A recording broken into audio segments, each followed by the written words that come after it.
Hello everyone and welcome back to The Legend of Zelda. We're so high up right now, it's scary. Midna, help me. Oh, wait, no. You're like what a Rhyhorn would look like if it was also a dinosaur. This is a long title. I got distracted! Alright, Jesus. I'm waiting for a princess. That should just be the episode title in general. I've tried to have one be that long and YouTube gets mad at me. Because The Legend of Zelda Twilight Princess is already a long enough game title, is the thing. So it eats up like half of my characters. That's fair, that's fair. Yeah, I like the Sky Rhyhorns, though. Sky Rhyhorns. It's like, what, They some really do weird look like Rhyhorns. evolution stone version of a Rhyhorn? It'd look cooler than Rhyperior The would. mega evolution. Oh, no, I angered the Gen 4 people, again, by saying that Rhyperior looks dumb, even though it does. Wait, what? Did I say no, that it kind of does. Nah, well, like, some people think... I like Rhyperior. Well, you see, here's my problem with it. Like, I mean, I ain't gonna lose my shit if you say it's dumb. well, no, whatever. I'm gonna try to qualify why I think it's dumb, so people don't think I'm just being a hater for the hater's sake. I don't... Hashtag hater. I don't like stuff that looks like it's... Over-designed is the wrong word, but it looks like it has a bunch of stuff stapled on it for no reason, is the thing. Like, if you look at Rhyperior, it's got so much extra crap stapled on top of it, and it just makes it look like not very pleasing to me. It's like, okay, we got to try to make this thing look cool, so let's just put like the spikiest amount of spikes on it as possible.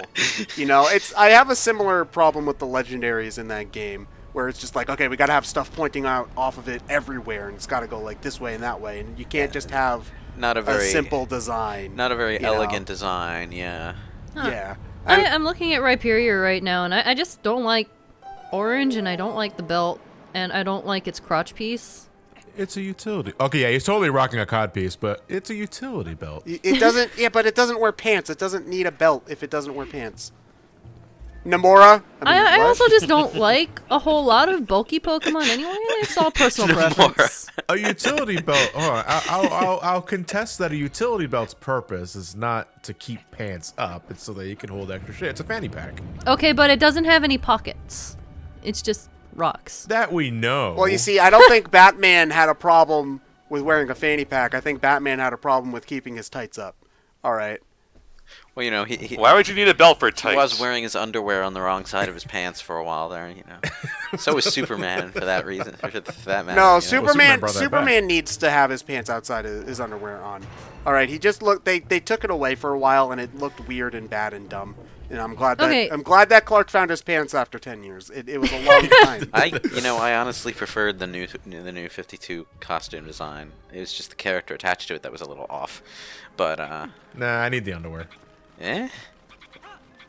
I need the red underwear. Red underwear over the pants is iconic. It evens out. I mean, the you guys design. do know the reason why it's that way, right? Yeah, the circus strongmen thing. Yeah. Yeah. Well, you know why the strongmen had it that way. Why did they have it that way?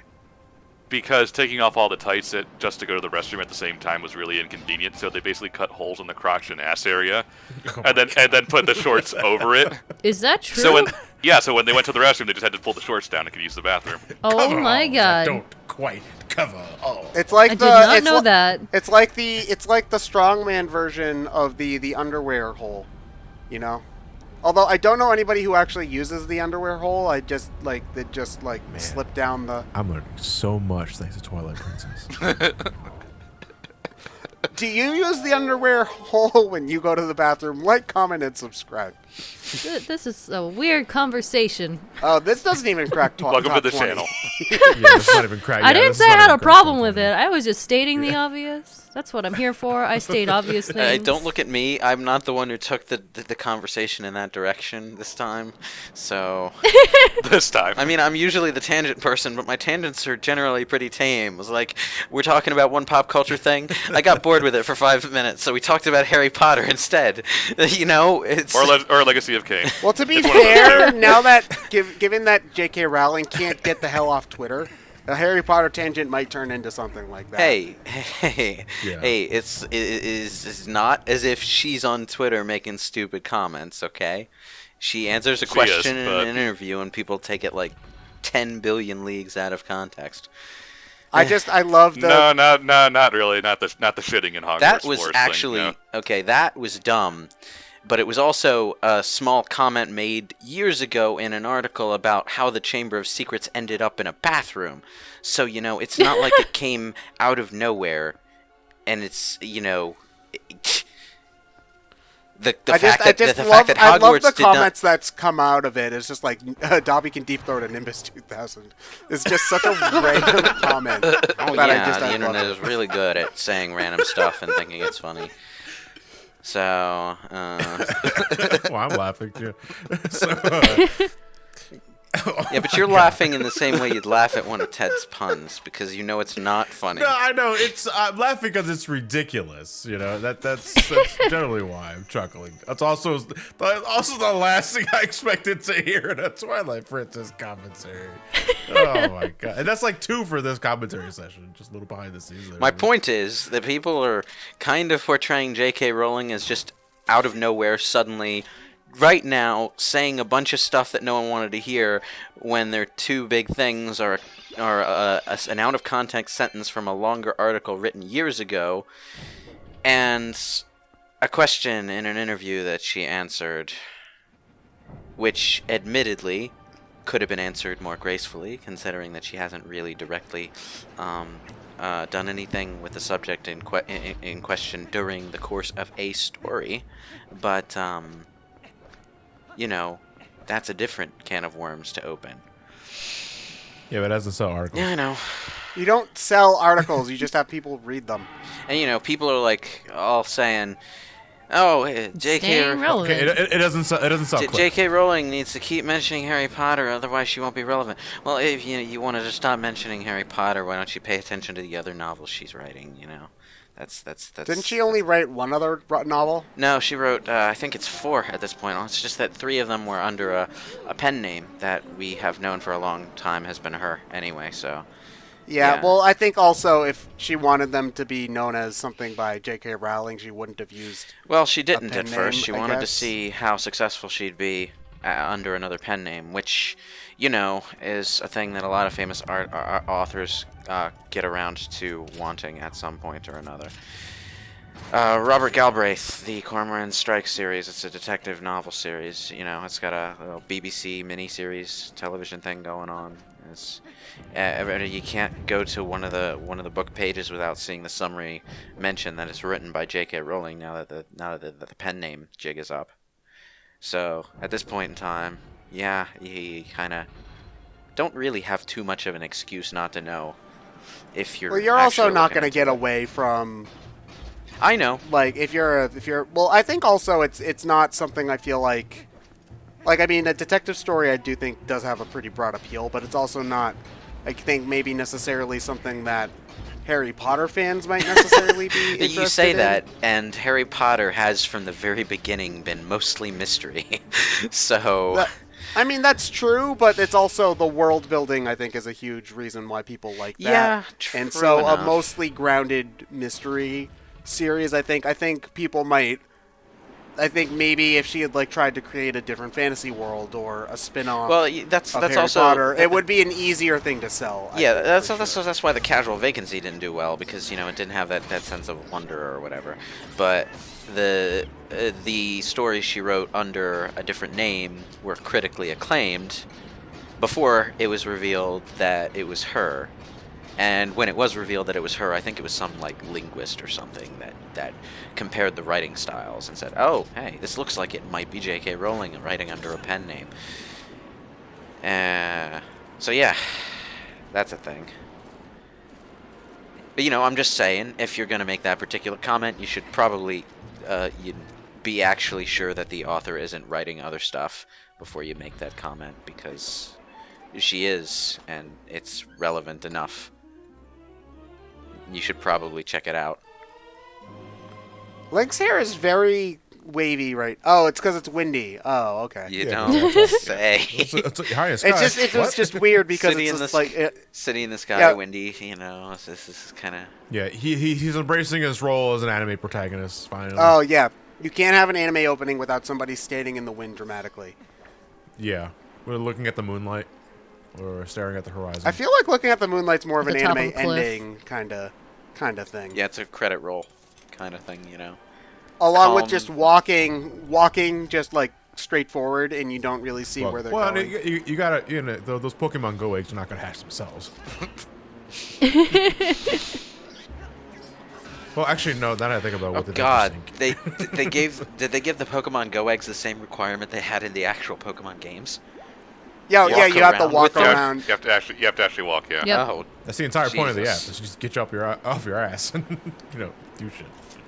I've actually gotten to the point where I don't want the eggs that give you the rare Pokemon anymore, because I need to do the field research thing where you evolve a Magikarp, which needs like 400 candies and something stupid. So I want to hatch Magikarps out of my eggs, but I keep on getting 10k eggs, and I'm like, I honestly am just tired of getting 2-kilometer eggs because I only feel okay using like the complimentary incubator on them. I because only otherwise have it's the a one waste of money. incubator. I'm not spending real money on Pokemon Go. All right. I am that person, but I also like, So am I. I just feel bad using those on 2-kilometer eggs because they're so small. So I just end up with an inventory full of 2-kilometer eggs and nothing else. where you could just walk 2 kilometers. Who wants to do that all at once? You don't have to do it all at once. Walk around the corner to the store with your phone in your pocket every now and then. I'm gonna tie it to my dog and have her run around the house. That's also a valid strategy. You know what? Actually, now that I'm thinking about it, in the RPGs, why don't we just get like our Pokemon to run and carry some eggs while we're walking, and have them also hatch an egg? I would say it depends on the Pokemon you're asking to carry the egg. Like, I mean, you could get him a champ and have him hold 4 at once, and have him follow there you go, Snorlax. No, That look, Snorlax is gonna fall asleep and smash that egg. no, get Yeah, or eat the egg. Get him a champ, have him hold 4 at once, and follow you around. All right, that's genius. All right, Game Freak, hire me. Okay, so, I have a story about this particular room. When I was first playing the game, I fell. I think I got hit by an enemy and fell backwards, and I landed on one of the fans with the angles on them, and I got stuck there, and I couldn't get back up. So the only thing that I could do was jump off and fall. Oh no. If Miiverse still existed, I could probably show you the picture of it, because I think I did take a picture, but Miiverse is dead now. Rip Miiverse. So, Ripperoo. Well, I mean, the archives I mean, exist, I think. Yeah, I mean, the picture's still there, is it? Well, no, the service is down, but someone archived it all. okay. They archived the whole thing? It's, Yeah. That must it's on the It's internet. insane. If it's on the internet, someone will archive it. Thankfully, that rule wasn't true back when I wrote terrible Legacy of Kain fanfiction, so I don't think that stuff exists anymore. Wayback No, it's Machine. there Unfortunately, somewhere. that Wayback, means the Wayback actual- Machine, go! That means half of the actually good fanfiction that I read when I was younger and I kind of wanted to go back again and see if it was still good doesn't exist anymore either. Wayback Machine. Yeah, I was like, it exists. Well, there's somewhere. like I've searched for this particular story that I'm thinking of right now, and I found like the first 4 chapters of it and nothing else. Oh, That's sad. unfortunate because the early parts of this fan fiction are usually the shittiest ones because the writers haven't gotten a handle on writing the stuff yet. They get better as they go. So the good parts are actually like the parts in the sequel story that I can't find anywhere. I found the actual fanfiction.net author that the story belonged to, but the story itself is gone. I found a collaborative work Send with them an email. Be like, hey, yo, I remember your fan fiction from 2005. Wanna hit me Send up? it to me. I found like a collaborative story with another author based on their story, but not the story itself. It's kind of irritating. I actually did that once. It was a while back, but I found like the author of a story that I really liked, and I was like, hello, I remember your story. I was like 10 when I read it. And she got really embarrassed, but she was really flattered. It was kind of a cool. Oh, Bye, suckers. Oh no, they're following me. You're lucky. You were supposed to fight them for the Yeah. You're lucky in that, you know, you found an author who's actually still using their fanfiction account. If someone's abandoned something for this long, odds are they aren't logging in anymore and they aren't getting their email notices. I think she actually like linked her Twitter or whatever, some social media. Oh, okay. I can't exactly remember how I got in contact with her, but I like wrote to her somewhere and I was like, "Hey, I remember you. Yeah. I'm sorry, I'm not creepy, I swear. I just liked your writing." We will never forget. On the other hand, I feel like I was slightly too old when I discovered that fanfiction was a thing to have a fanfiction phase. I think. I'm still in that phase. Sorry. I don't have a fan fiction phase, and I don't think I ever had a phase exactly. I still occasionally go back and write things. I never finish them, but the thing is that whenever what I do most of the time, apart from grabbing ukus and missing really easy wind vents that I need to make. I thought the it was always running is the thing. I didn't know I had to time it. Apart from that, the thing that I do is I go on fanfiction whenever I'm in the mood, and I spend like half an hour browsing the list, looking for whichever story looks like it's actually good, and then I spend 5 minutes reading it, and then I bookmark it and never find it again.